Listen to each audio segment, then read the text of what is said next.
Гэта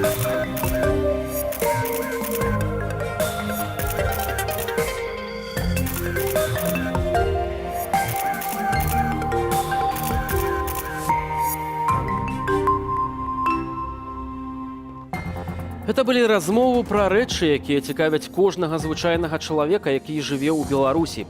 Журналіст Александр Івулін адмовіў на сённяшнім першым судовым паседжанні ў сваёй справе выстаўленае яму абвінавачанне ў стварэнні ў відэароліку негатыўнай ацэнкі дзейнай улады, дыскрэдытацыі палітычнага і сацыяльнага становішча ў Беларусі.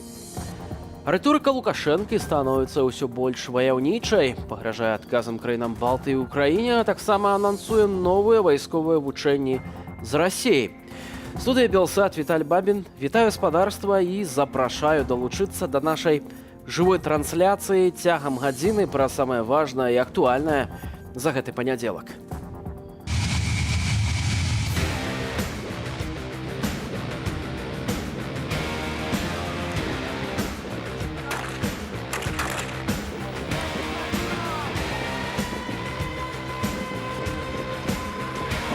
Украина продолжает наращивать силы, сосредотачивая подразделения Национальной гвардии из националистов-радикалов. Это еще похлеще, чем натовские военнослужащие.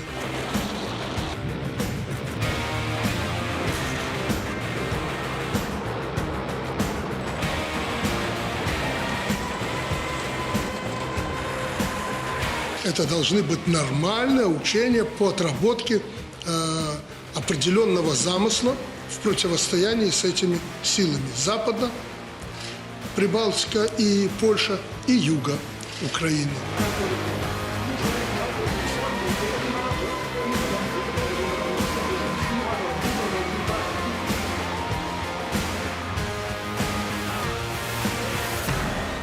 Мы разом, разлога, за нами перемога! Трывожныя звесткі прыходзяць ад актывісткі палітзняволенай Вольгі Маёравай. У сваім апошнім лісце да сына яна напісала, што змянілі частку 289 артыкулу крымінальнага кодексу «Тэрарызм» на больш жорсткую. Цяпер ёй пагражае ад 8 до 25 гадоў, ды нават пажыццёвае зняволенне. З намі на сувязі сябра гаспадарыні Вольгі Сергей Марцаляў. Добрый вечар. Добрый вечер. Сергей, какие апошнія навіны ад гаспадарыні Вольгі, что вам вядома? Мне известно то, что она писала письмо, в котором утверждает то, что ей ужесточили обвинения. С части 2 статьи 289 «Терроризм» ей инкриминируют часть 3, где в частности говорится о том, что эта часть статьи применяется к тем, кто совершил акт терроризма с использованием биологического ядерного оружия, либо это было сопряжено со смертью человека. Это тем более странно, потому что в тех эпизодах, которые следствие инкриминировало Николаю Авдуховичу и его соратникам, людских жертв, насколько я знаю, не было и быть не могло. Помимо этого, из другого достоверного источника, к сожалению, мне стало известно, что Николаю Авдуховичу также переквалифицировали на часть 3. Если в случае с Ольгой ей грозит до пожизненного заключения, то, к сожалению, с Николаем Николаевичем Авдуховичем ситуация обстоит хуже. Во-первых, у него 3-я судимость с политической мотивацией, и, во-вторых, он мужчина.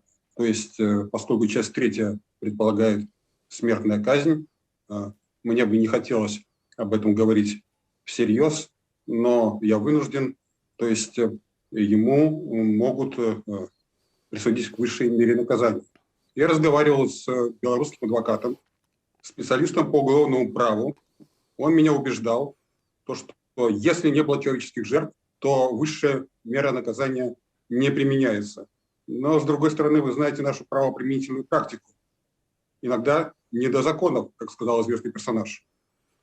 Сергей, вось усё ж такі ведаем, што у адпаведнасці з інфармацыяй, якую распаўсюджвала дзяржаўнае тэлебачанне, Вольга Маёрава проста вела тэлеграм-канал Мікалая Аўтуховіча, і тут падкрэсліваецца, што не ведаючы пра канкрэтныя планы і дзеянні апошняга, шукаючы інфармацыю пра іх у пошукавай сістэме сеткі інтэрнэт, размяшчала яе ў тэлеграм-канале.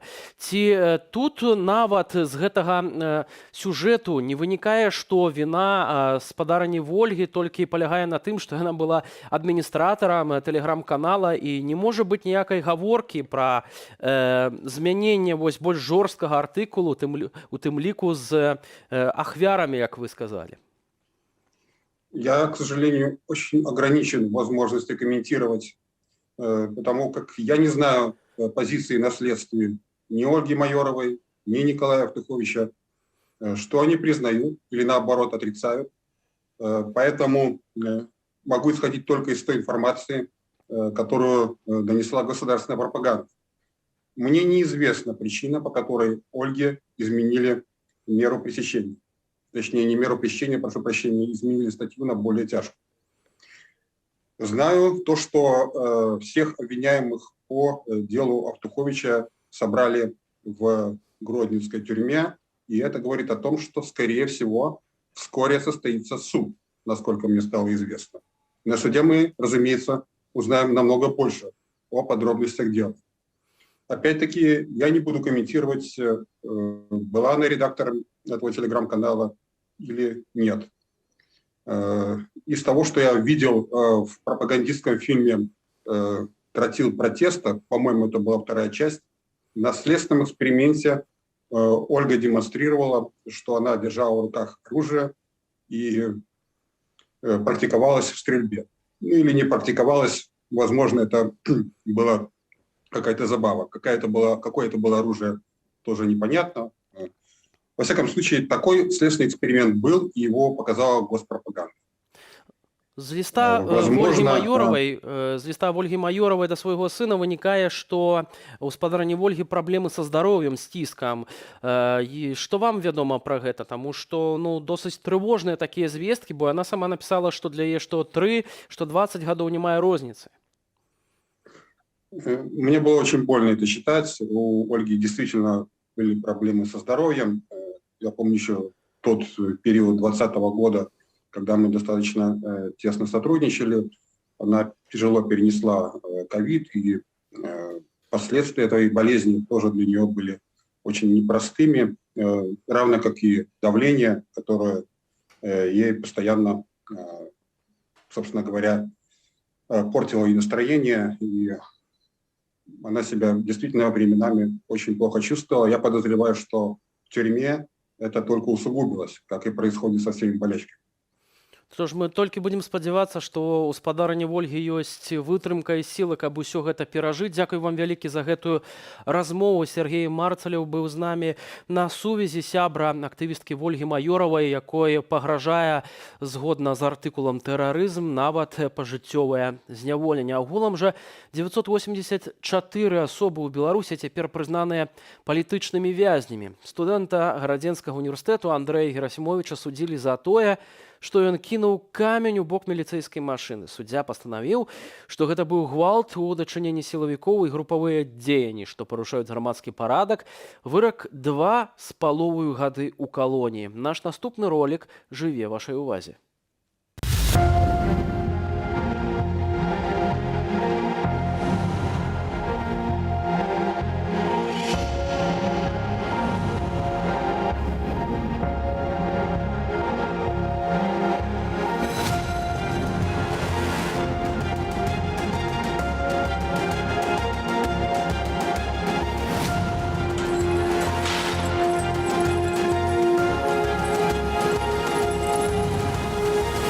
Падаю духам і веру, што ўсё было недарма.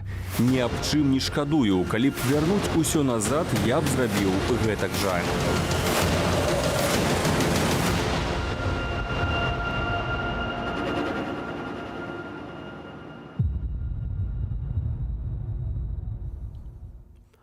Суд Савецкага району Менску сёння пачаў разглядаць крымінальную справу супраць спартовага журналіста Александра Івуліна. Яму ставяць у віну нібыта ўдзел у групавых дзеяннях, якія груба парушаюць грамадскі парадак, а таксама арганізацыю масавых закалотаў пра стварэнне ролікаў у Ютубе.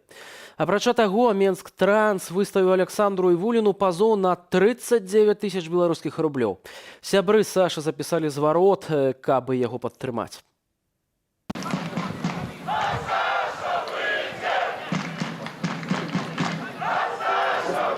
Это человек, за которым готовы идти люди. Это человек, которого готовы поддерживать люди. Наш народ неравнодушны к тому беспределу. Саша максимально старался поднимать эту тему нечестных выборов, убийств, насилия, всего того беспредела, который происходил. БФФ уже давно крест поставил на этом футболе, но Саша показывал, что нет, этот футбол может быть интересен для многих тысяч людей. И просто не понравилась федерация. Сань, я просто пожелаю тебе остаться таким, какой ты есть. И все будет супер, все будет круто, мы с тобой встретимся, будем очень долго сидеть и разговаривать. Сил тебе, держись. Ты красавчик. У нас и за носки сажают, и за комментарии. А Саша позволял высказываться себе более открыто, общаться с людьми, которые высказывали свою позицию не согласно с мнением властей. Поэтому я думаю, что их зацепило, что у него очень большой контингент людей, которые его смотрят, которые его поддерживают и просто решили убрать. Я верю, что его оптимизм, что его доброта, что его внутренние качества не позволят ему сломаться и что он даже там останется человеком. Я верю в силу солидарности и справедливости. И верю, что справедливость восторжествует. А мы, в свою очередь, сделаем все возможное и невозможное для того, чтобы Саша вышел быстрее. Саша, держись. Саша находит способ каким-то образом поддерживать и себя, и других вокруг. И это реально показатель того, что по-настоящему сильный человек, он может в любых условиях быть сильным, и его не сломить вот этими всеми кознями, которые там пытаются выстроить и так далее. Я знаю, что добро всегда побеждает. Ты и есть добро, поэтому живи Беларусь. Спасибо большое, очень приятно. Спасибо большое. Акцыю салідарнасці з Александром Івуліным зладзілі беларусы Беластоку. Паводле ўдзельнікаў, Саша чалавек актыўны, аматар спорту, таму яны і выказваюць яму падтрыманне актыўна і горача, нават у ледзяной вадзе.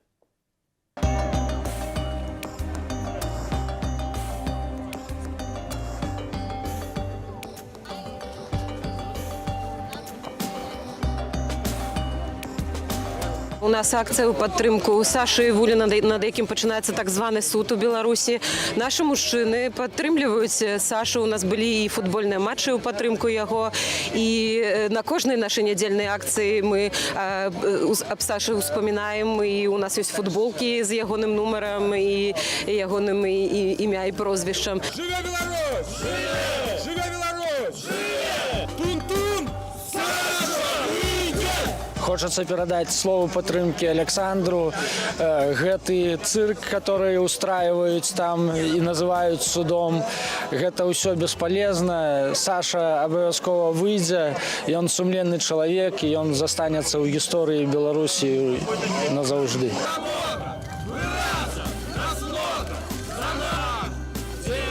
Саша марыў стаць футболистом, и он шел к своей мары и мог загуляць за крумкачы. Але сістэма не дала ему гэта зрабіць і упякла за краты за тое, што ён казаў праўду. Наша возьме, тун-тун, Саша абавязкова выйдзе. Жыве Беларусь!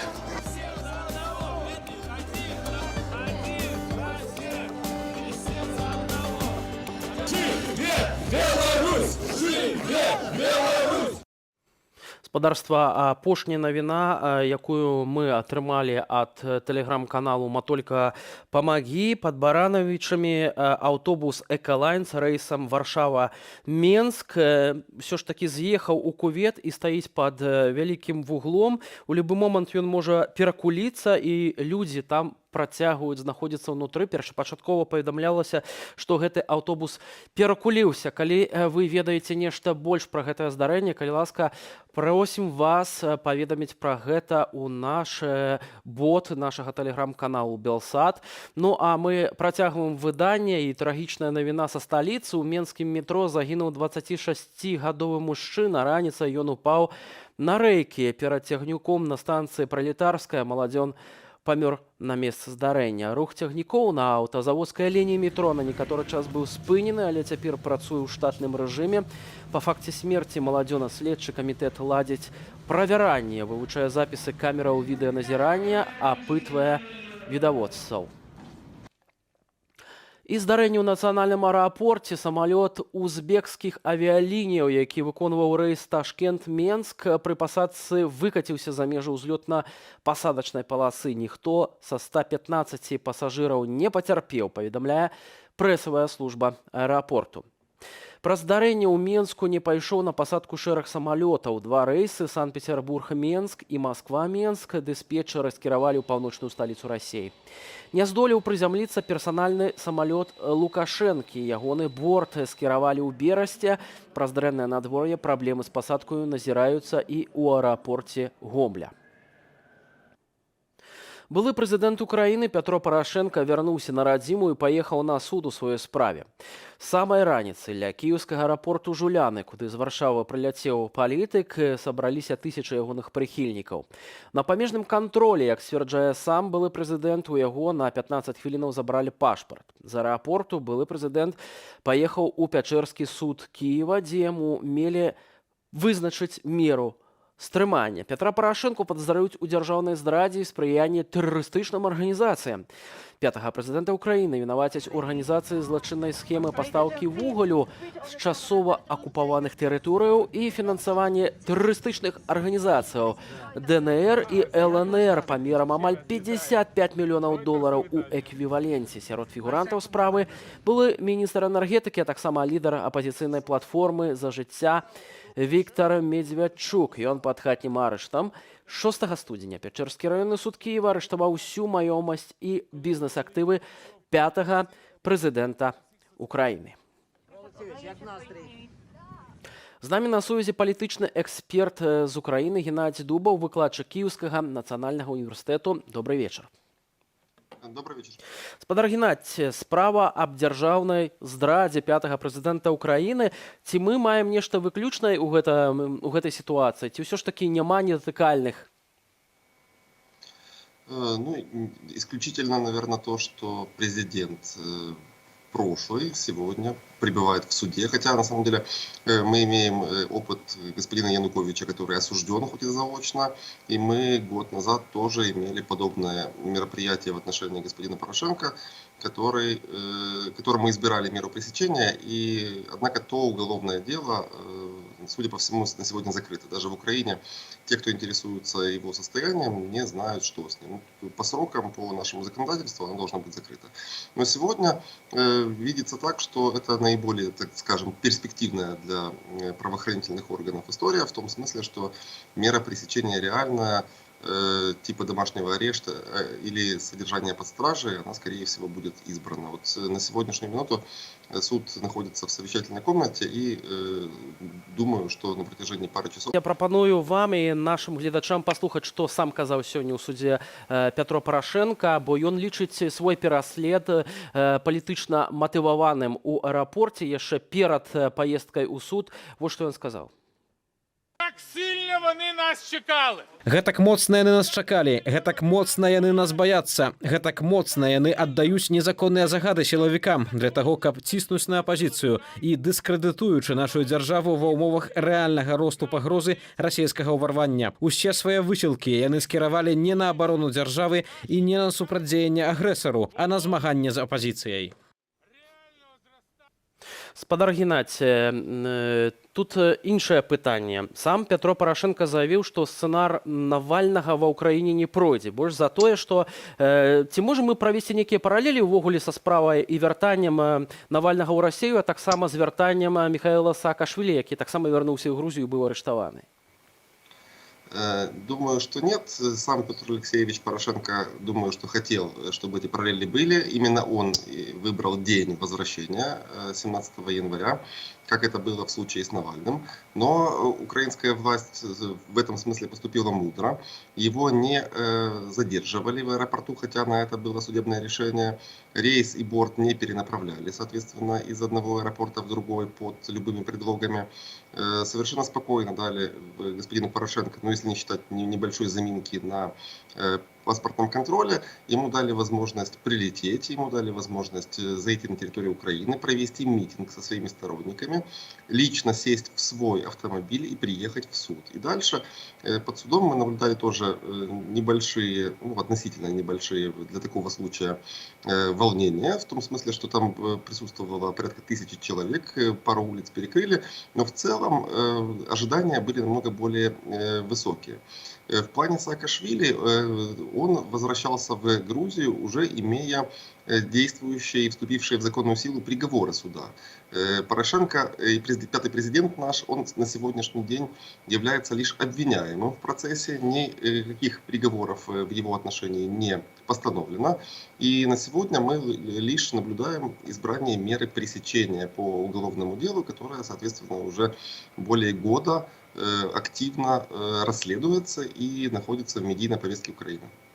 Спадар Геннадзь, все ж таки, як мы можам трактаваць гэты інцыдэнт? Ці гэта вось прыклад таго, як працуе праваахоўная сістэма Украіны, бо сам Пятро Алексеевич называе гэта палітычным пераследам. Самі памятаем, як ён таксама, так прынамсі выглядала, так, перашкаджаў, напрыклад, вяртанню Михаіла Саакашвілі ва ўкраіну, як адбываліся інцыдэнты з Михаілам Саакашвілі ва ўкраіне. Ці мы можам гэта разглядаць у тым ліку, вось у тым ключы, што ўсё ж такі існуюць пэўныя непаразуменні паміж уладамі і апазіцыяй ва ўкраіне, як это заўсёды было, і цяпер это можна трактаваць вось як нейкую палітычную такую акцыю?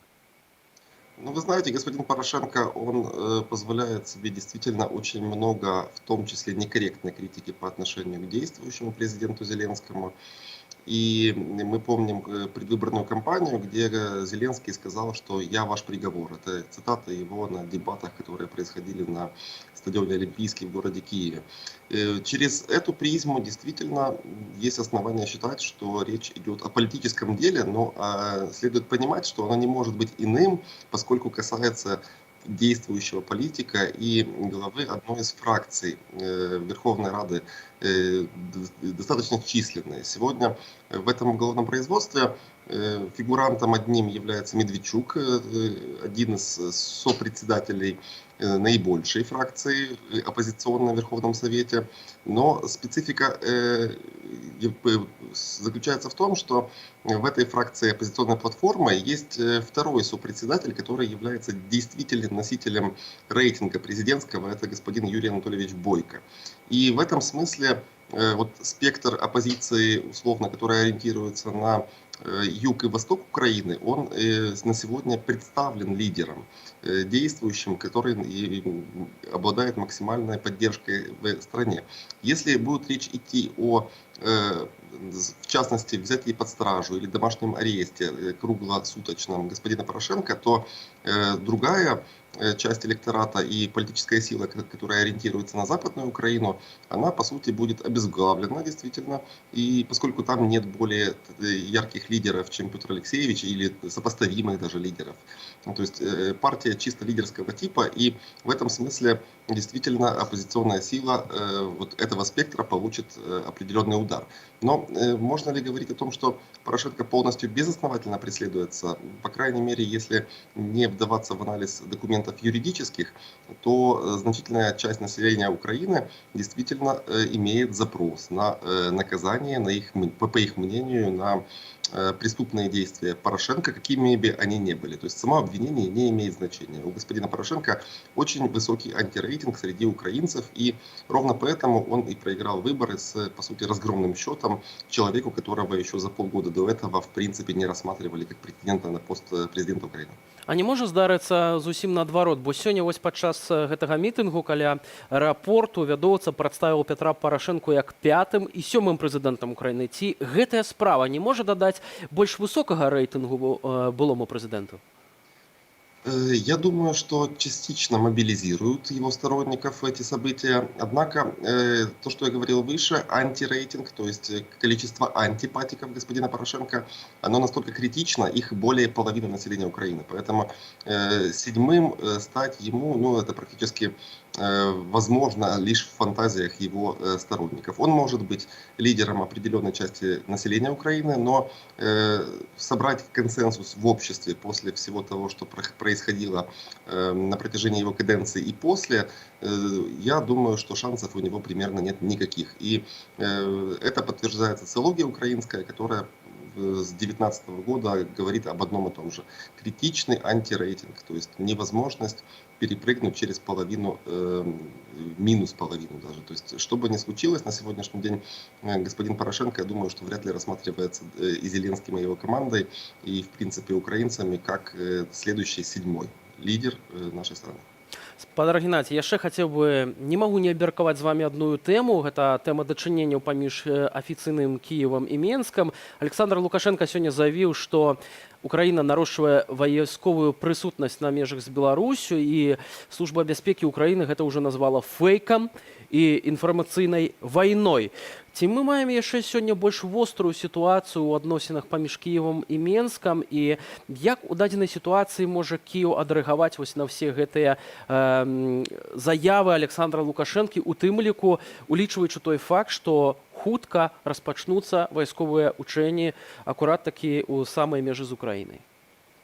Ну, к военным учениям в Украине плюс-минус привыкли, они происходят уже не первый год, и в ситуации, когда у нас аннексирован Крым и происходит война на востоке страны, в принципе, если речь идет про общество, то, условно говоря, уже приелось, и мы, скажем так, не сильно удивляемся подобным событиям.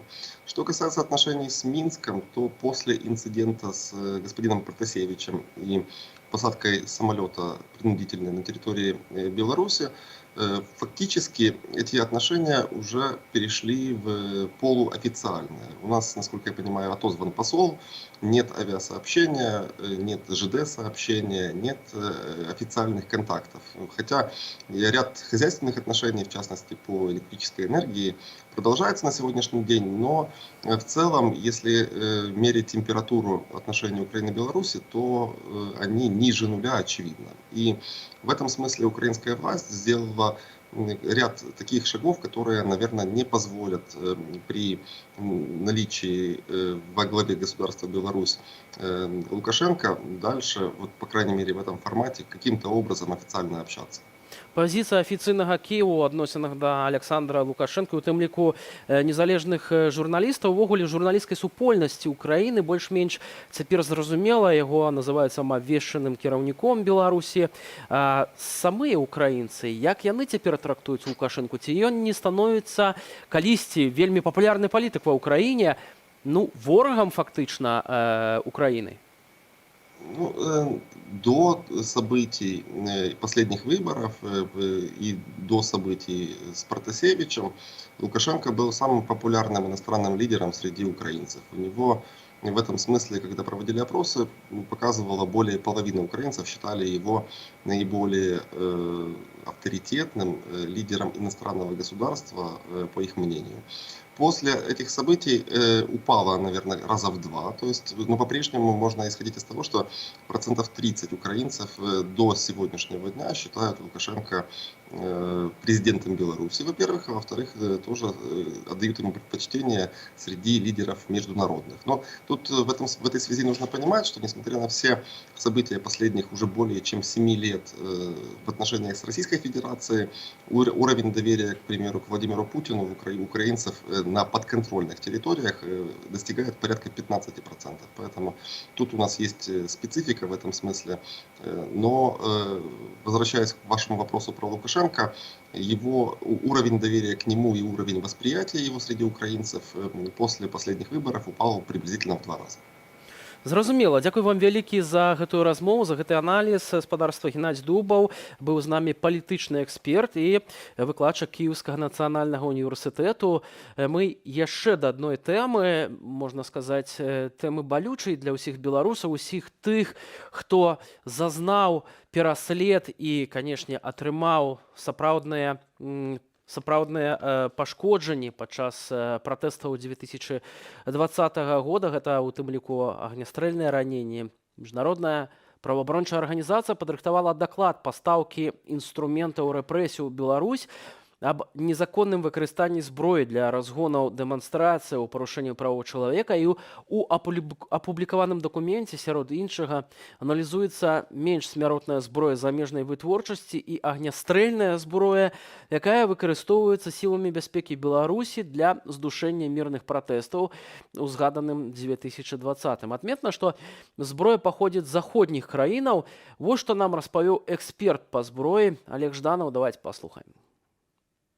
То вооружение, которое там применялось, это, в принципе, стандартное вооружение для подразделений спецназа в разных странах. Причем единственное, что меня удивило, это то, что такой разнобой или такая разношерстность в средствах, в огневых средствах у разных ведомств. Это говорит о том, что каждое ведомство, видимо, закупает вооружение для себя самостоятельно. Потому что представлен весь спектр: Италия, Швейцария, Германия, Соединенные Штаты Америки. В руках адекватного человека с устойчивой психикой и самообладанием это оружие будет выполнять функцию сдерживания. В руках неадекватного или сорвавшегося эмоционально человека или получившего преступный приказ применять наиболее жестоким образом это вооружение, оно становится фактически летальным оружием. З намі ў студыі аналітык Беларусі Юрій Блох, аўтар вядоўца праграмы без акрэдытацыі на Белсаце. Зміцер Міцкевіч, прывітанне. Вітаю, Віталій. Зміцер, мы раней ведалі пра пастаўкі гэтай зброі, і што новага даведаліся з гэтай справаздачы менавіта? Насамрэч, в этой справаздачы, конечно, больш падсумаванне такое, вось тых фактаў, якія ўжо раней былі апублікаваныя. Ну, але таксама цікава то, што все-таки гэта афіцыйны дакумент, які-ніякі, то бок гэта справаздача, якая можа паўплываць на меркаванне, напрыклад, заходніх чыноўнікаў. Раней проста былі асобныя факты. Менавіта.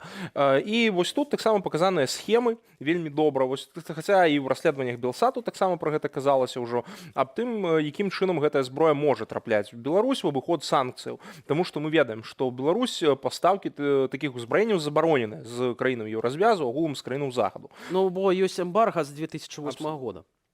І цяпер, вось кажучы пра гэта, як у абыход гэтых санкцыяў тады гэтыя пастаўкі ажыццяўляліся? Тут, насамрэч, схема вельмі простая. Ёсць трэція краіны, у якія не забароненыя пастаўкі з захаду і якія абсалютна спакойна могуць пастаўляць зброю ў Беларусь. Такім чынам, напрыклад, Беларусь трапляла не толькі ўзбраенне, але і іншыя падобнага кшталту тэхналогіі. То бок гэта, вось першую чаргу, гэта Аб'яднаныя Арабскія Эміраты. Гэта схема, якой рэжым Лукашэнкі карыстаўся ўжо даволі даўно. Праз гэтую краіну, у прынцыпе, шмат чаго пастаўлялася, але вось таксама цікава, што была узгаданая Молдова, вось у гэтай справаздачы, што праз Молдову маглі такія схемы рабіцца, і тут, канешне, тады могуць быць зразумелымі, да, вось гэтыя сустрэчы Лукашэнкі з Дадонам, што яны там так доўга абмяркоўвалі, таму што, ў прынцыпе, я не думаю, што там размаўлялі пра пастаўкі малдаўскага віна, напрыклад, Беларусь. То бок вельмі верагодна то, што там вось такія схемы абмяркоўваліся. Ну, але таксама цікава проста, што тыя кампаніі, якія займаліся гэтым з боку захаду, яны сапраўды, калі іх пытаюцца, ці пастаўлялі вы зброю ў Беларусь, яны кажуць правду, яны кажуць, мы не пастаўлялі, мы не ведалі, што яна можа быць пастаўлена. Альбо, як, напрыклад, італьянская кампанія заяўляюць пра тое, што у Турцыі, якая нібыта пастаўляла, такая ж самая марка, да, вытворчасці і мае такі таварны знак. Гэта пра што кажа? То бок праз Турцыю, праз Аб'яднаныя Эміраты, праз трэція краіны гэтыя пастаўкі працягваліся доўгі час, так? І пасля гэтай справаздачы, што мы будзем мець? Мы можам разумець пра тое, што ўсё ж такі, ну, гэта скончыцца так ці інакш, і цяпер можна прыцягваць да адказнасці, паколькі мы не можам прыцягнуць да адказнасці сілавікоў, мы можам прыцягнуць тыя краіны, якія займаліся гэтымі пастаўкамі, ці не? Я думаю, што тут хутчэй за ўсё да адказнасці нікога не прыцягнуць, таму што зрабіць гэта складана, асабліва з улікам таго, якая празрыстасць ёсць в інфармацыі з Аб'яднаных Арабскіх Эміратаў, вельмі складана знайсці канцы. Я б не сказаў, што нешта такое адбудзецца, але проста гэта яшчэ адзін такі паказнік, напэўна, будзе таксічнасці рэжыму Лукашэнкі, што больш такіх рэчаў пастаўляцца не будзе, таму што зноў жа на што лішнія праблемы, то бок на што лішнія пытанні, да, вось у гэтых рэчах. Гэта не такія вялікія грошы, гэта не нейкі агромны кантракт, да, такі патрэбна там працягваць. Хутчэй гэта разовыя пастаўкі, мы самі бачым па аб'ёмах, да, што гэта ўзбраенне для сілаў спецыяльных аперацый, то бок, ну і для іншых падобнага кшталту ўзброеных бандфармаванняў Лукашэнкі. То бок гэта не нейкае такое агульнае ўзбраенне, да, якое можна было бы там закупіць агромным кантрактам. То што цяпер агромным кантрактам можна закупіць у Расіі, як это будзе адбывацца? Ну зараз зноў жа Лукашенко ставіць на сваю вытворчасць. Ён ужо колькі разоў казаў аб тым, што патрэбна вырабляць сваю стралковую зброю, вось вельмі хоча на гэта паглядзець, і нават беларускі ваенна-прамысловы комплекс штосьці падобнае ўжо прэзентаваў. Там вот быў не так давно прэзентаваны аўтамат сістэмы Bullpup, то бок нейкія распрацоўкі ў гэтым кірунку вядуцца. Але ў любым выпадку мы бачым то, што яны вымушаныя карыстацца вось гэтымі замежнымі напрацоўкамі, то бок яны таксама вось, напрыклад, элітныя гэтыя падраздзяленні баевікоў маюць права карыстацца, падбіраць зброю пад сябе, то бок яны все карыстаюцца там заходнімі ўзбраеннямі. Дарэчы, чаму заходнімі? Мы ж так не любім Захад, не любім Амерыку, а там цэлых 2 амерыканскіх ці 3 амерыканскіх кампаніі пастаўлялі, італьянцы пастаўлялі, Швейцарыя, Нямецчына, Аўстрыя. А вось да, гэтыя патрыёты, яны гэтым вельмі характарызуюцца. Яны ездзяць на замежных аўтамабілях, яны карыстаюцца замежнай зброяй, нават калі паглядзець, што яны апранутыя ва ўсіх гэтых патрыёцікаў, да, баціначкі нямецкія лёвы, а не нейкі там гарсінг беларускі ці Белвест падобнае, да, ці Белвест. Яны ўсе любяць апранацца і любяць, карацей, насіць, карыстацца заходняй экіпіроўкай. Дарэчы, вось зараз кадры цудоўныя паказваюцца, і вы ж самі бачыце там коленьку, дык вось на коленькі таксама экіпіроўкі на пару тысяч еўра, калі я правільна ўсё памятаю, і прытым таксама экіпіроўка вся далёка не беларуская, а вся элітная заходняя. Адпаведна, яны самі ведаюць, што там якасць лепшая, адпаведна, все гэтыя рэчы варта закупляць вот менавіта для сваіх гэтых сабакаў, якія на ланцугу сядзяць. То бок яны вось гэтым ганарацца, і што яны вот карыстаюцца такімі рэчамі. Ну, зноў жа мы бачылі, што яны гэта ўспрымаюць як паляванне на людзей. То бок, ну і вось як паляўнічыя там закупаюць нейкую зброю, так і гэтае таксама робіць такім жа чынам. Так, дарэчы, таму што ў самой справаздачы вось ёсць такая фармулёўка, выкарыстоўвалі зброю без разбору, не па асобным людзям стралялі, а часамі проста стралялі ў натоўп. А што кажа заканадаўства, ці як это рэгулюецца, як вот падчас такіх закалотаў, дзе можна выкарыстоўваць, якую зброю можна выкарыстоўваць, што пра гэта вядома? Вось менавіта, тут нават пытанне хутчэй не ў тым, як гэта зброя пастаўлялася в Беларусь і як яна трапляла ў рукі гэтых баевікоў, тым, як то, што яны сапраўды з'яўляюцца баевікамі. Таму што ў тым, як яны гэтую зброю выкарыстоўвалі. Таму што я сам быў на гэтых акцыях, я туль вёў і стрымы, вы памятаеце, все гэта бачыў, і сапраўды было ўражанне, то, што яны прыехалі на паляванне. Там не было ніякай гаворкі пра захаванне нейкіх вось нейкага права і нейкага законаў. Так, адпаведна, таму што менавіта, то бок там рэч шла аб тым, проста каб яны атрымлівалі задавальненне того, што стралялі ў людзей. Таму што, в прынцыпе, нават гэтымі светла-шумавымі гранатамі нельга страляць в натоўп. То бок таксама нельга скіроўваць гэтую зброю, нельга страляць гэтымі гумовымі кулямі, калі не існуе непасрэднай пагрозы здароўя для гэтак званых сілавікоў. Хаця ўвесь час сам Лукашенко даводзіць, што вось, а паглядзіце на заходнія краіны, там таксама страляюць, маўляў, і забіваюць. Менавіта, там гэта выкарыстоўваецца толькі тады, калі сапраўды ёсць нейкая пагроза, таму што, зноў жа, мы бачым кадры нейкіх сутыкненняў з іншых краінаў, да, там, дзе сапраўды гэтая зброя прымяняецца. Ну, мне здаецца, там ужо гаворка зусім іншая, чым нейкія мірныя акцыі, якія былі ў Беларусі. То бок там зусім пра іншы ўзровень супраціву вядзецца. Абсолютно. Только адзінае, што параўнанне на беларускім тэлебачанні заўсёды на карысць беларускага боку. Дзякуй вялікі. Зміцер Міцкевіч, спадарства, гэта Беларусь Security блог, а таксама аўтар і вядоўца праграмы без акрэдытацыі на Белсаце быў з намі у студыі. Вязняў з палітычных прычынаў становіцца ўсё больш, пра што мы ўжо казалі. На пачатку нашага выдання цяпер тыя, хто ўтрымоўвае ўладу, вырашылі забараніць арганізацыю, якая дапамагала рэабілітацыі зняволеных. Грамадскае аб'яднанне «Звяно» ліквідавалі за нібыта дыскрэдытацыйную экстрэмісцкую дзейнасць. Верхоўны суд пацвердзіў рашэнне пра ліквідацыю, прынятае гарадскім судом летась у кастрычніку. Заснавальніца і кіраўніца арганізацыі Тацяна Гацура-Яворская падчас паседжання распавяла Верхоўнаму суду пра дзейнасць «Звяна». Давайте паслухаем. Тут цяжка спадзявацца на іншае рашэнне, таму што мы ведаем, што ўжо і спартовыя арганізацыі ліквідуюцца, і да нас былі ліквідавана шэраг арганізацый праваабарончых. Так што, в прынцыпе, мы асабліва не спадзяваліся пракаментаваць. Ну, на жаль, мы так і не даведаемся нейкіх канкрэтных фактаў экстрэмісцкай дзейнасці, тому что у суде меня распытывали, я распавядала, чым мы займаемся, там і рэабілітацыя былых асуджаных, і дапамогай залежным людзям, і пра выставу я распавядала, і дзе у нашай дзейнасці, экстрэмісцкай дзейнасці, я паўтарыла там, што я не разумею, і у суде таксама я не пачула не ад прадстаўніка Генеральнай пракуратуры, які прысутнічаў, не ад суддзяў, так і засталося это незразумелым. У індывідуальным парадку ніхто не можа забараніць займацца праваабарончай дзейнасцю. Ёсць дэкларацыя аб праваабаронцах міжнародная.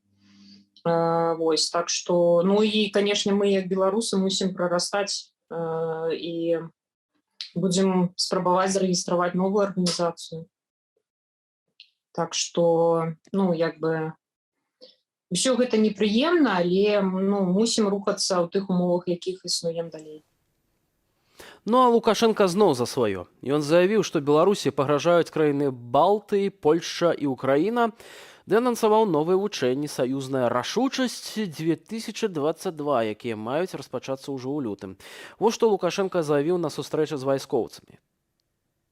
Договорились провести совместное мероприятие. Сегодня мы видим, что нам надо в этом регионе западном и южном белорусском балконе провести солидное учение.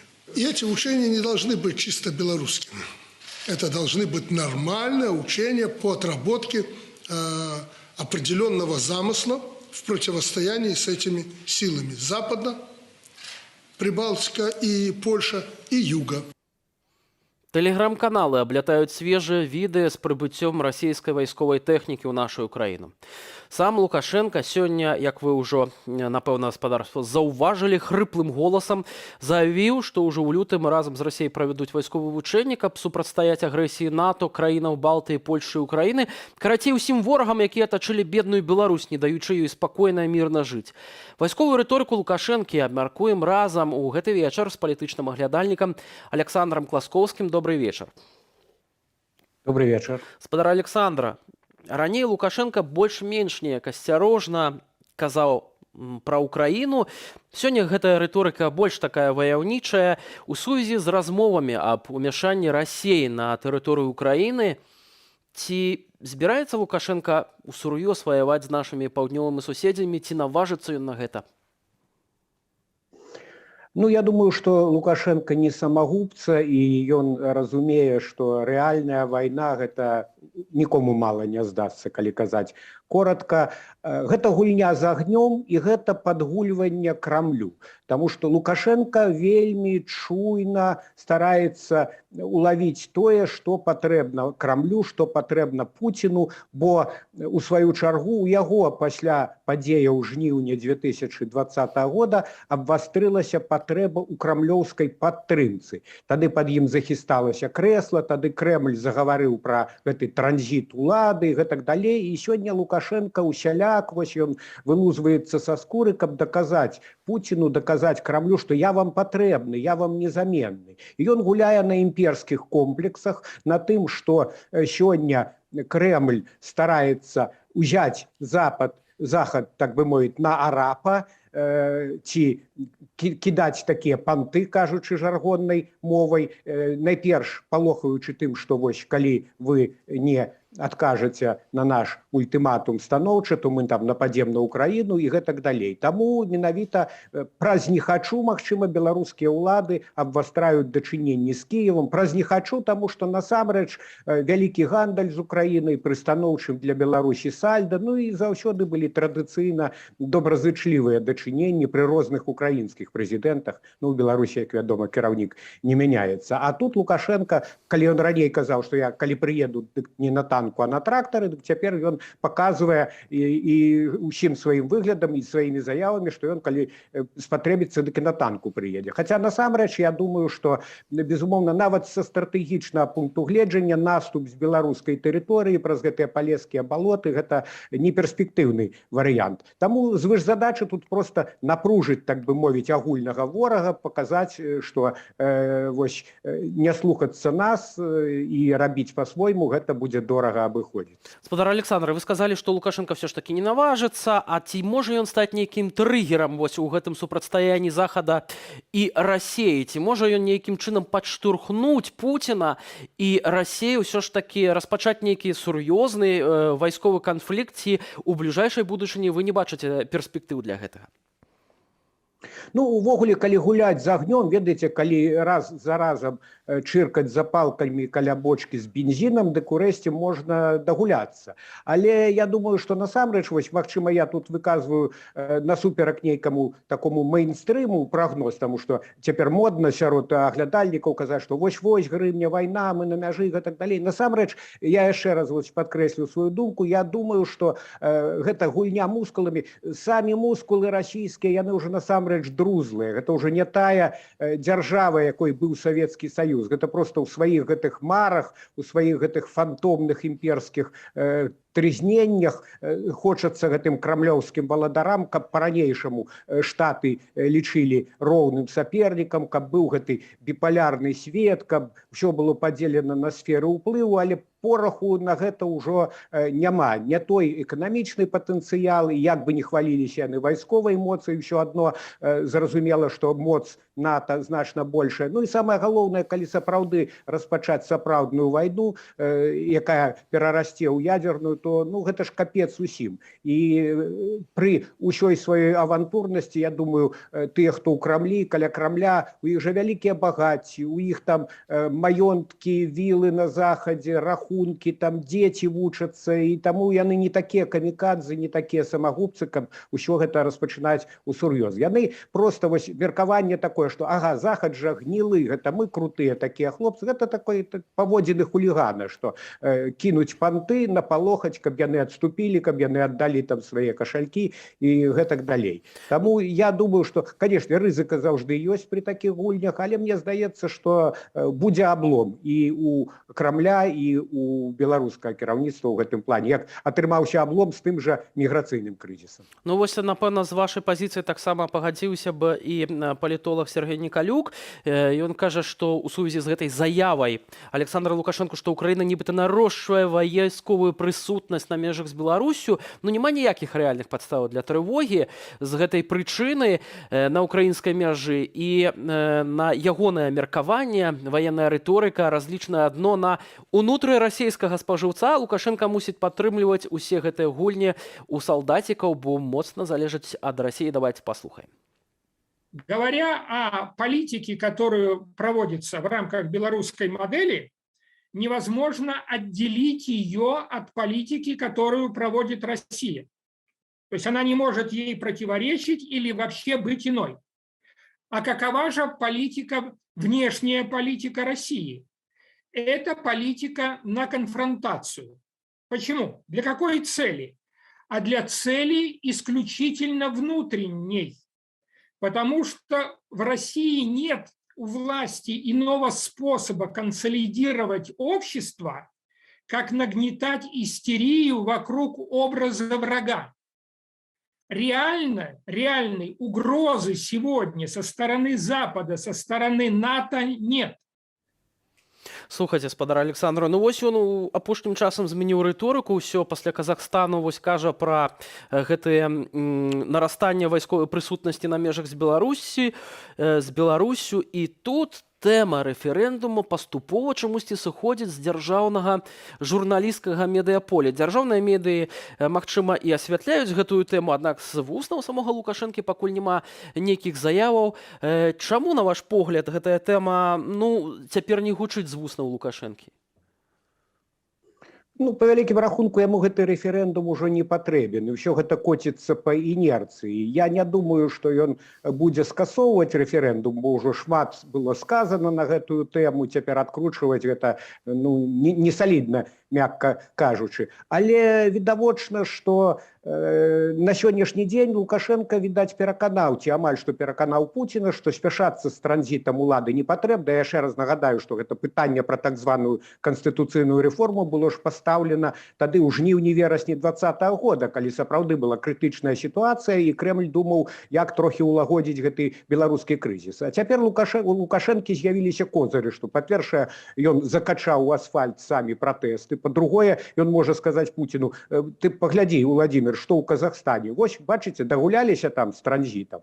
І я думаю, што і Лукашенко, і Путін дадаткова ўпэўніліся ў тым, што сапраўды эксперыментаваць з такімі рэчамі не варта. Карацей, не надта патрэбны гэты рэферэндум, адсюль і вось мінімізацыя рыторыкі на гэтую тэму і перавод фокуса на іншыя пытанні. І ўвогуле, калі ўжо казаць пра гэту кружэлку, што вось Захад нас атачыў, што ён такі агрэсіўны, што ён гатовы да вайны, гэта ж зноў жа са жніўня 2020 года. Каб перавесці фокус, каб з таго ж сапраўдных прычын пратэстаў, з пытання пра фальсіфікацыю выбараў і гэтак далей, пра падлік галасоў, там перавесці на тое, што нібыта гэта ўсё спецаперацыя, гэта гібридная вайна, гэта праклятыя заходнікі. Але ці сам Лукашенко верыць у гэтую версію, якую ён пастаянна агучвае пра заходніх ворагаў?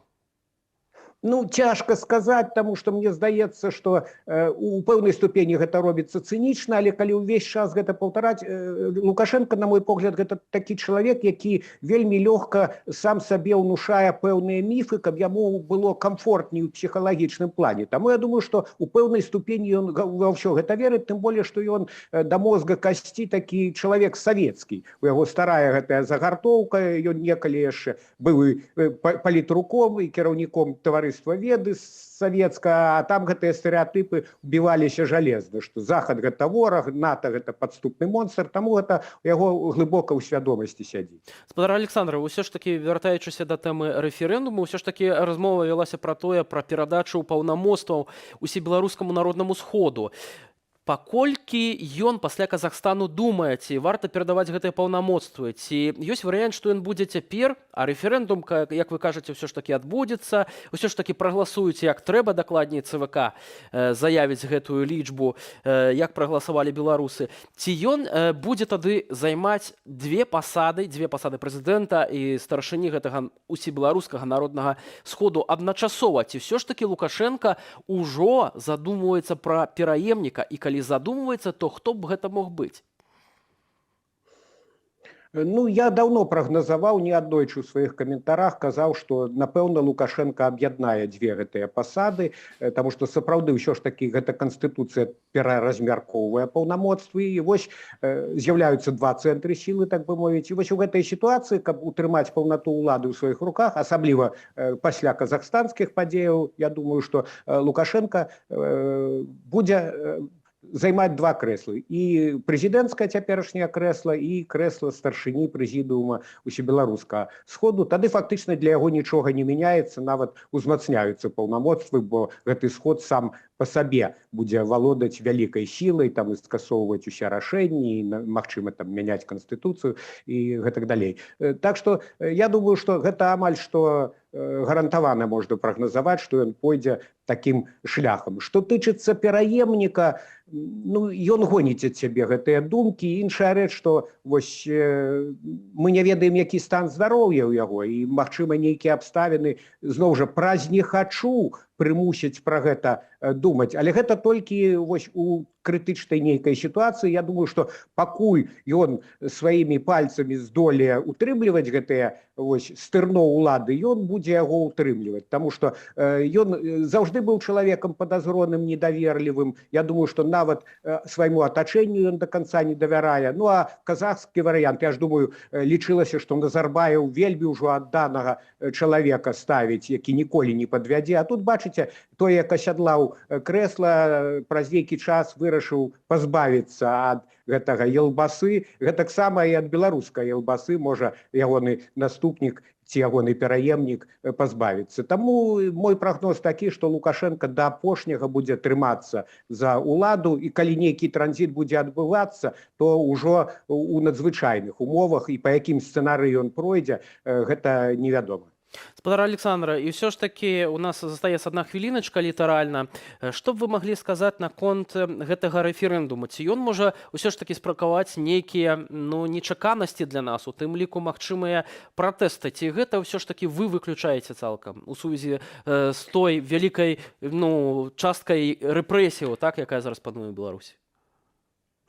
Так, я практычна выключаю гэты варыянт. Не тая сітуацыя. Вот, дарэчы, калі вяртацца да тэмы манеўраў, некаторыя думалі і выказваюць такую версію, што нібыта яны звязаны з рэферэндумам, што Лукашенко падстрахоўваецца, але калі ён здушыў пратэсты ў жніўні 2020 года, то цяпер яму для гэтага тым болей хопіць сілы, але я думаю, што не тая сітуацыя. Людзі проста сёння не рызыкуюць нават лайкі ў Фейсбуку ставіць, не тое, што выходзіць на вуліцы пад чырвона-белымі сцягамі. Але гэты рэферэндум ўсё адно будзе нейкім штуршком, які запусціць перафарматаванне беларускай палітычнай сістэмы. А вось зноў жа, калі вяртацца да прыкладу Казахстана, то мы бачым, што гэта заўжды чаравата нейкімі непрадказальнымі наступствамі. Таму нейкія нечаканыя падзеі могуць быць і у Беларусі пасля гэтага вось мерапрыемства. Як бы Лукашенко не страхаваўся, ўсё ж такі нечаканасці могуць яго чакаць. Дзякуй вялікі за гэтую размову. Александр Класкоўскі, палітычны аглядальнік, быў з намі на сувязі. Ну яшчэ да адной тэмы міжнароднай. Гіганцкі падводны вулкан Гуанга-Тонга-Гуанга-Гаалі абудзіўся ў Ціхім акіяне. Яго вывяржэнне адчувалася ва ўсім свеце, ад Аўстраліі да Злучаных Штатаў Амерыкі. Слупы газу, дыму і попелу ўздымаліся на 20 кіламетраў. Жыхары астраўной дзяржавы Тонга казалі, што моцна трэслася зямля, а гучны грукат нагадваў выбухі бомбаў. Это вывяржэнне таксама выклікала цунамі, хвалю вышынёй да 2,5 метраў ударылі па Тонга, Самоа і Японіі. Спадарожнікі зафіксавалі, як гэта адбывалася. Матэрыял без каментара праз імгненне. Я ж з вамі развітваюся да заўтра. Аднак не пераключайцеся, наперадзе аб'ектыў з Анастасіяй Русецкай. Самыя важныя падзеі дня па-беларуску без цэнзуры.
На дзверы пасольства ЗША павесяць замок. Як стала вядома, нашай ніве беларускае міністэрства замежных справаў патрабуе ад амерыканцаў істотна скараціць колькасць персаналу дыпламатычнай місіі.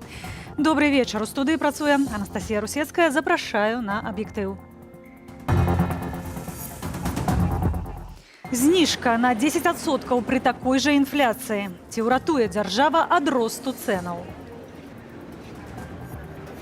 За товары более доступные для малообеспеченных граждан заплатят тем или иным способом люди, которые будут покупать товары, которые не попали в список, значит, на который эта скидка предоставляется. Чым забівалі беларусаў? Стала вядома, якую зброю выкарыстоўвалі супраць мірных пратэстоўцаў. В руках неадекватного или сорвавшегося эмоционально человека или получившего преступный приказ применять наиболее жестоким образом это вооружение, оно становится фактически летальным оружием. Пазоў ад Менсктрансу на 39 тысяч рублёў. Пачалі судзіць журналіста Александра Ивулина. Полгода я своего друга не видел, больше, чем полгода уже. И мне, конечно же, очень не хватает. Што больш, 10% зніжка на 30 тавараў ці 10% інфляцыя на ўсё? Ад сёння з ініцыятывы Міністэрства антыманапольнага рэгулявання стартавала кампанія дапамогі сацыяльна ўразліваму насельніцтву. Дапамагаць ад зніжкамі будуць буйныя сеткі крамаў раздробнага гандлю, якім за гэта нічога не будзе, ні перніка ад дзяржавы, але і не пугі. Адначасна інфляцыя будзе з'ядаць гэтую дапамогу. Юлія Цяльпук. Калі пенсія невялікая, то любимая крама не найбліжэйшая, а тая, дзе танней. Спадарня Валянціна, імя змененае, набывае харчы ў гіпа, дзе для пенсіянераў 3 дні на тыдні дзеюць 7% зніжкі на шырокі асартымент. Цяпер зніжка будзе 10%, але толькі на 29 пазіцыяў. Сыр твердый, за исключением сверхтвердых, плавленых, копченых, с плесенью, рассольных, с добавками сырных продуктов. Вот спрашивается. А что есть? Ну вот, понимаете, это уже получается, что мы как пенсионеры, мы отбросы, да? Ну вот съедят, что дадут. Не кожная смятана ці масла, не любы хлеб, свініна і ялавічына на костцы, ячныя крупы, трохі гародніны, а з садавіны толькі яблыкі. З 17 студзеня ў гіпа, белмаркеце, еўраопце і яшчэ 10 буйных гандлёвых сетках стартавала разлічаная больш як на паўгода акцыя. 10% зніжкі на сацыяльна значныя харчы для пенсіянераў, шматдзетных і малазабяспечаных. На справе сёння на зніжку не разлічвайце. Трэба найперш запоўніць анкету і праз 3 тыдні атрымаць адмысловую карту зніжак. У адной гандлёвай сетцы можна будзе набываць тавары на 288 рублёў і 1 копейчыну. Гэта сума, якая не перавышае бюджету пражытковага мінімуму. Я не понимаю, вот это надо показать, что они так заботятся о социально значимых тут вот слоях населения, таких вот, о социально бедных слоях населения. Такая забота крепкая. Так эта скидка, опять же, идет за счет торговых работников, не за счет государства. Акурат з гэтай прычыны некаторыя гандлёвыя сеткі ў лютым, калі запрацуе новая зніжка, адмовяцца ад сваіх ранейшых акцыяў. Міністэрства антыманапольнага рэгулявання і гандлю цвердзіць, што рытэйлеры добраахвотна пагадзіліся на ўдзел у кампаніі, што ставяць пад сумнеў аналітыкі. Перамовы ішлі доўга, а маркетолагі не асабліва рэкламуюць новаўвядзенне. Эканаміст Сергей Чалы кажа, што лагічней было б узняць на 10% дапамогу тым жа пенсіянерам, шматдзетным і малазабяспечаным. Але Государство понимает, что денег за счет бюджета компенсировать им, значит, потери не получается. Б, с инфляцией справляться не удается, поэтому приходится бороться с последствиями инфляции, причем не только для отдельных категорий граждан. У прыватнасці за кошт гандлёвых сетак, якія і без таго маюць не вельмі высокую рэнтабельнасць, і за кошт іншых пакупнікоў. Скорее всего, за товары более доступные для малообеспеченных граждан заплатят тем или иным способом люди, которые будут покупать товары, которые не попали в список, значит, на который эта скидка предоставляется. То бишь, грубо говоря, более богатые, для них инфляция цен потребительских будет выше. Палічаць жа агульную, сыходзячы з росту цэнаў на так званы спажывецкі кошык. Летась інфляцыя склала няпоўныя 10%, трохі больш, за 9 на сацыяльна значныя тавары.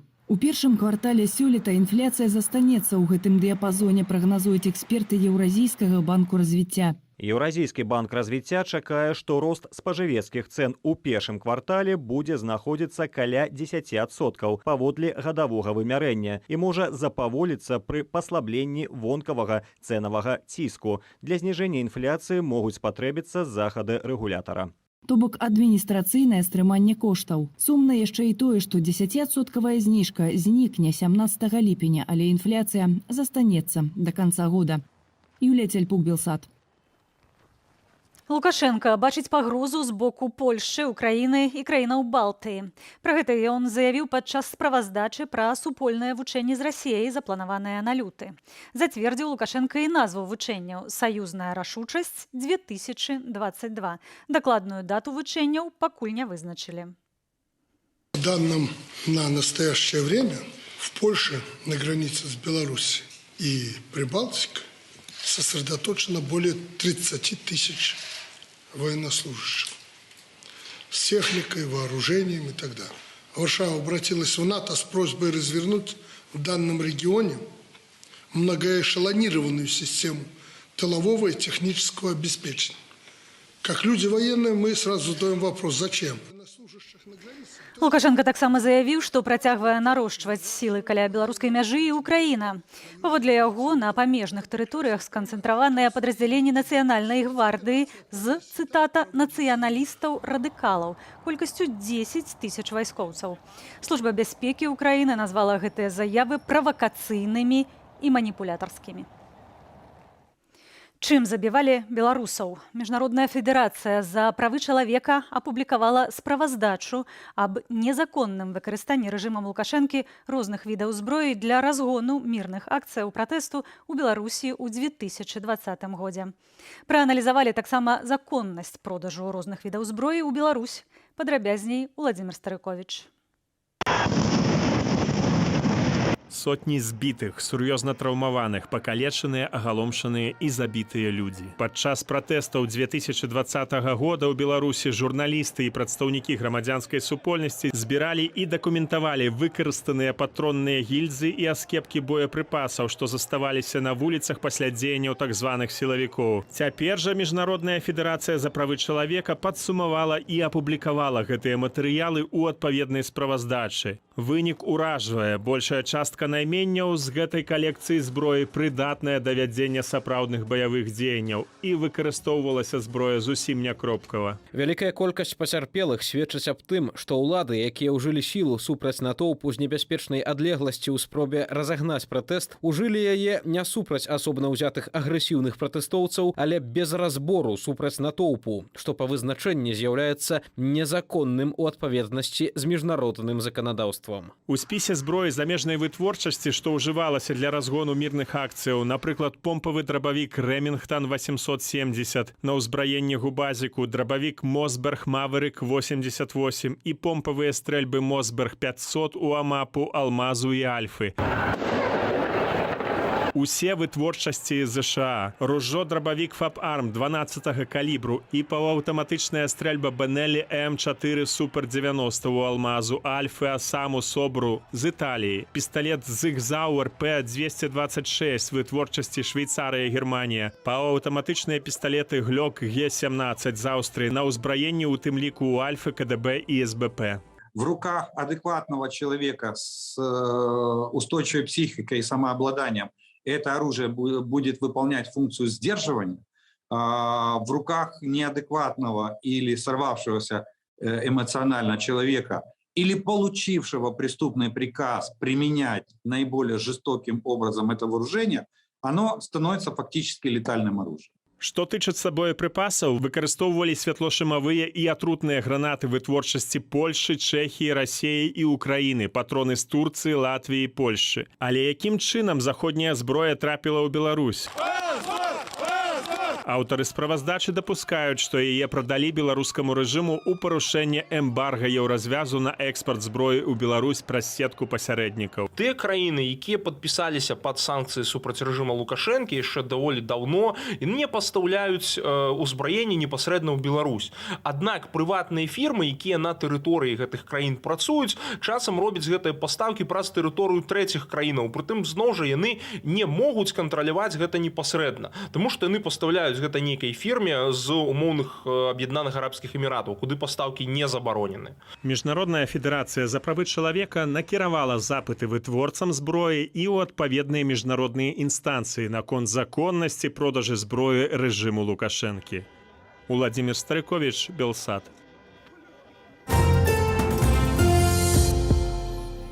У судзе Савецкага району Менску пачалі разбіраць крымінальную справу, распачатую супраць спартовага журналіста і футбаліста Крумкачоў Александра Івуліна. Справу разглядае Сергей Шаціла. Падтрымаць спартоўца прыйшлі калегі, сябры і сваякі. Але ў залу паседжання пусцілі не ўсіх ахвотных, проста не хапіла месца. Тэму працягне Наста Печанькова. Івулін! Жывелі беларускі футбол. Ну што, ребятушкі, вперед! Фраза, якая сёння ў Беларусі небяспечная. І не толькі для спартоўцаў. Дзейнасць журналіста Александра Івуліна палічылі грубым парушэннем грамадскага парадку. А гэта да 4 гадоў турмы або да 5 гадоў хатняй хіміі. Я не верю в беспристрастный суд сейчас в Беларуси. И не верю, что там есть кто-то адекватный. Поэтому думаю, что Саше дадут срок по максимуму.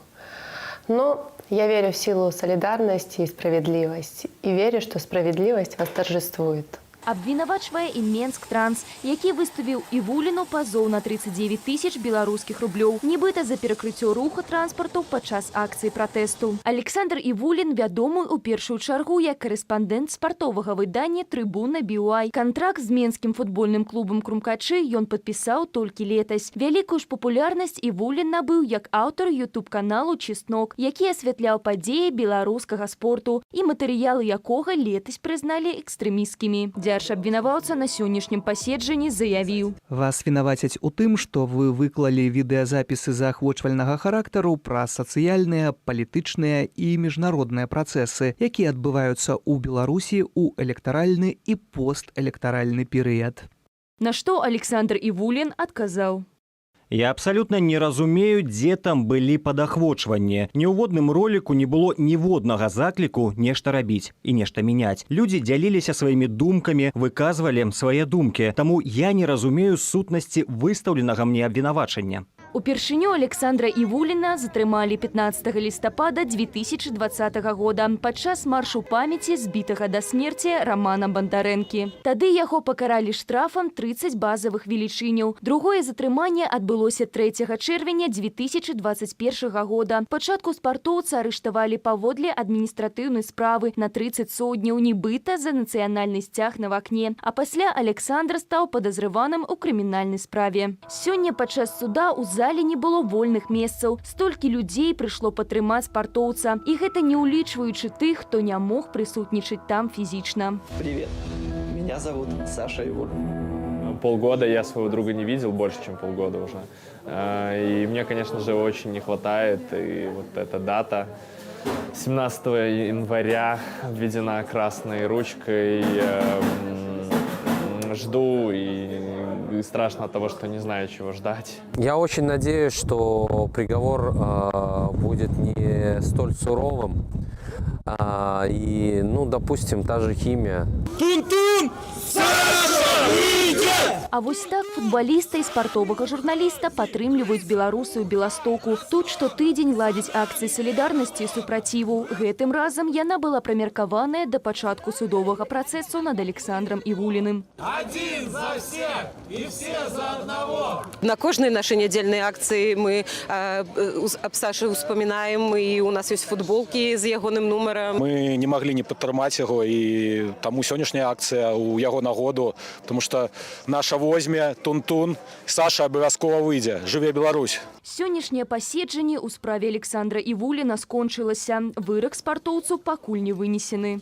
Ужо заўтра адбудуцца выступы адваката і прокурора. Справу спартоўца вядзе так званы суддзя Сергей Шаціла. Менавіта ён у снежні 2020-го адправіў у калонію на 2,5 гады за сарваную за мапаўца балаклаву беларуску са швейцарскім пашпартам Наталю Хірше.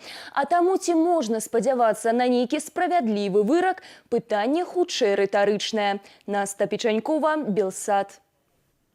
І ў працяг тэмы. Неўзабаве ў горадні мае адбыцца суд у так званай справе Аўтуховіча. Звесткі, што даходзяць ад фігурантаў справы, прымушаюць непакоіцца сваякоў, праваабаронцаў і грамадзянскую супольнасць. Падрабязней пра гэтую ды іншыя справы Ірына Дарафійчук. Трывожны сігнал з-за кратаў. Палітзняволенай Вользе Маёравай, якую вінавацяць у тэрарызме, пагражае пажыццёвае зняволенне. Пра гэта стала вядома з ейнага ліста да сына. Актывістку затрымалі летась у студзені ў так званай справе Аўтуховіча. Это было так называемое дело Николая Аўтуховича, которому инкриминировали терроризм месяцем ранее. Насколько стало известно, ранее им вменяли часть 2 статьи 289 о терроризме, и буквально недавно ее изменили на часть 3.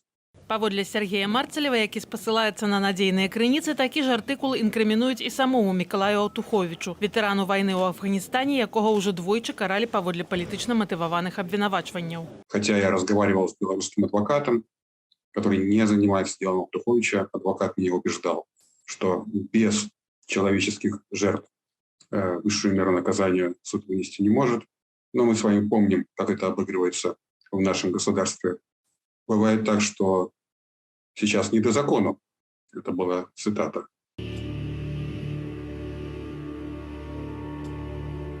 Грамадскае аб'яднанне «Звяно» ліквідавалі за нібыта дыскрэдытацыйную і экстрэмісцкую дзейнасць. Вярхоўны суд пацвердзіў рашэнне пра ліквідацыю, прынятае гарадскім судом летась у кастрычніку. Заснавальніца і кіраўніца арганізацыі Таццяна Гацура-Яворская падчас паседжання распавядала Вярхоўнаму суду пра дзейнасць «Звяна». Где у нашей деятельности, экстремистской деятельности, я повторила там, что я не разумею, и у суде так само я не почула ні ад